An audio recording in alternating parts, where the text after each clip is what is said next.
রাম মন্দির নিয়ে আবারও শুরু হলো বিতর্ক। বিভিন্ন সময়ে বিভিন্ন প্রশ্ন উঠেছিল। বাবরি মসজিদ মামলার সময় থেকে শুরু করে রাম মন্দির নির্মাণ, পাশাপাশি মন্দিরে রামলাল্লার মূর্তির প্রাণ প্রতিষ্ঠার সময় কোনো না কোনো বিতর্ক হয়ে এসেছে।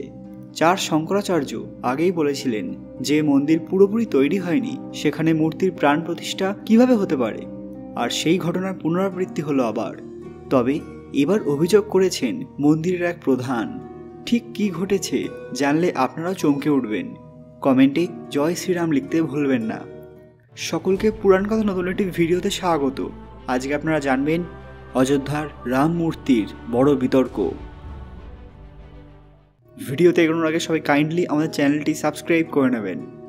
রামলালার যে ছবি প্রাথমিকভাবে সামনে এসেছিল তাতে দেখা গিয়েছিল তার মুখ এবং হাত হলুদ রঙের কাপড়ে ঢাকা, শরীর সাদা রঙের কাপড়ে আবৃত। কিন্তু সন্ধ্যের সময় রামলালার আরও একটি ছবি সোশ্যাল মিডিয়ায় ছড়িয়ে পড়ে। এখানে কোনো কাপড় দেওয়া ছিল না, ভগবানের অনাবৃত মূর্তির ছবি ভাইরাল হয়। এখানেই শুরু হয় বিতর্কের ঝড়। প্রাণ প্রতিষ্ঠার আগে কিভাবে মূর্তির চোখ অনাবৃত হতে পারে তা নিয়ে প্রশ্ন তুলে দিয়েছেন স্বয়ং শ্রীরাম জন্মভূমি তীর্থক্ষেত্রের প্রধান পুরোহিত আচার্য সত্যেন্দ্র দাস। ফলে বিতর্কের মধ্যেই জন্ম হলো আরও এক বিতর্কের। এই মূর্তি সম্পর্কে জানা গিয়েছিল যে কর্ণাটকের ভাস্কর অরুণ যোগরাজের তৈরি এই বিগ্রহের ওজন প্রায় 200 কিলো। মূর্তিটি 4.24 ফুট লম্বা এবং 3 ফুট চওড়া। রামলালার মূর্তির ওপরের দিকে স্বস্তিক চিহ্ন, ওম চিহ্ন, চক্র এবং গদার চিহ্ন রয়েছে। রামলালার মূর্তির একবারে শীর্ষে সূর্য। এই মূর্তির চারপাশে পাথরে অঙ্কিত দশাবতার। ডান দিকে যথাক্রমে মৎস্য, কুর্ম, বরাহ, নৃসিংহ এবং বামন অবতার। বাম দিকে পরশুরাম, রাম, কৃষ্ণ, বুদ্ধ এবং কল্কি অবতার। অবতারগণের একবারে নিচের দিকে রয়েছেন হনুমানজি, একদিকে রয়েছেন গরুড়। রামলালা দাঁড়িয়ে আছেন প্রস্ফুটিত এক পদ্মের ওপরে। যে বিতর্ক আগেই উঠেছিল, অর্থাৎ ভারতের 4 শঙ্করাচার্য এই অনুষ্ঠানে আসবেন না বলে দিয়েছিলেন। এর কারণ জিজ্ঞাসা করা হলে তারা বলেন যে মন্দির পুরোপুরি প্রতিষ্ঠা না করেই কিভাবে মূর্তির প্রাণ প্রতিষ্ঠা হতে পারে, এটা কোনোদিনই সম্ভব নয়। অথচ রাম মন্দিরের গর্ভগৃহের মূল ফটকের সামনে আনা হয় রামলালার মূর্তিকে এবং গর্ভগৃহের আসনে বসানো হয়। দেখা গিয়েছিল মূর্তির সামনে হাত জোর করে দাঁড়িয়ে আছেন নির্মাণ কাজের সঙ্গে জড়িত শ্রমিকরা। 4 ঘন্টারও বেশি সময় লাগে রামের এই মূর্তিটি গর্ভগৃহের আসনে বসাতে। রামলালার বিগ্রহের আবরণ উন্মোচন হয়নি, তখনও অবধি ঢাকা অবস্থাতেই ছিল এই মূর্তি।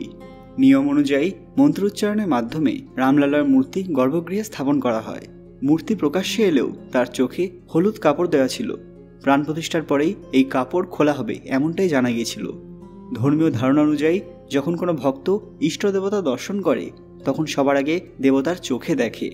চোখ সমস্ত শক্তির উৎস এমনটাই মনে করা হয়। এখান থেকে দেবতা এবং ভক্তের আবেগের আদান প্রদান হয়ে থাকে। এ কারণে কৃষ্ণের বাঁকে বিহারী মন্দিরেও কিছুক্ষণ অন্তর পর্দা দিয়ে ঢেকে দেওয়া হয় বাঁকে বিহারীজিকে, যাতে কোনো ভক্ত সরাসরি শ্রীকৃষ্ণের সঙ্গে দৃষ্টি স্থাপন না করতে পারেন। দেবমূর্তির সবচেয়ে গুরুত্বপূর্ণ অংশ হলো এই চোখ। প্রাণ প্রতিষ্ঠা না হওয়া পর্যন্ত মূর্তির চোখ খোলা হয় না। দেবতার মূর্তির চোখে থাকে একটি অলৌকিক শক্তি। তাই 22শে জানুয়ারি প্রাণ প্রতিষ্ঠার পরেই মূর্তির চোখ থেকে কাপড় সরানো হবে এমনটাই ঠিক করা হয়েছিল। কিন্তু তার আগেই ভগবানের মূর্তির ফটো ভাইরাল হয়ে যায়, যেখানে কোনো কাপড় দেওয়া ছিল না। ফলে অত্যন্ত রেগে গিয়েছিলেন বহু মানুষ। অনেকেই খুব খুশি, কারণ সবার আগে তারা ওই ফটো দেখতে পেয়েছেন আর শেয়ারও করে ফেলেছেন। কিন্তু জিনিসটা যে কতটা ভয়ঙ্কর হতে পারে তা 1 মিনিটও ভেবে দেখেননি। গত 16 জানুয়ারি হয়েছিল 10 বিধ স্নান, বিষ্ণু পূজা। সরযূ তীরে গোদান দিয়ে রাম মন্দিরের অনুষ্ঠান পর্ব শুরু হয়েছিল।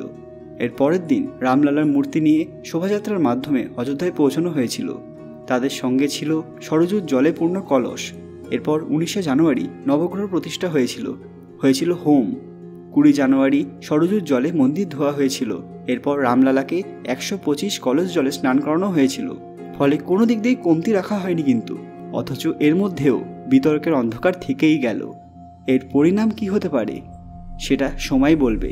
আপনারা কি মনে করেন রামলালার প্রাণ প্রতিষ্ঠার আগেই তার স্বরূপ উন্মোচন করা সঠিক কাজ হয়নি? সেটা অবশ্যই কমেন্টে জানাবেন। আজকের ভিডিওটি লাইক করবেন এবং শেয়ার করে সবাইকে জানার সুযোগ করে দেবেন। আর হ্যাঁ, কমেন্ট বক্সে জয় শ্রীরাম লিখতে ভুলবেন না। আরও এরকম দরকারি তথ্য পেতে পুরাণ কথা অফিসিয়াল চ্যানেলটি মনে করে সাবস্ক্রাইব করে নেবেন। খুব তাড়াতাড়ি ফিরে আসবো এরকমই কিছু দরকারি খবর নিয়ে। ততক্ষণ আপনারা এই ভিডিওগুলো দেখতে পারেন। ধন্যবাদ।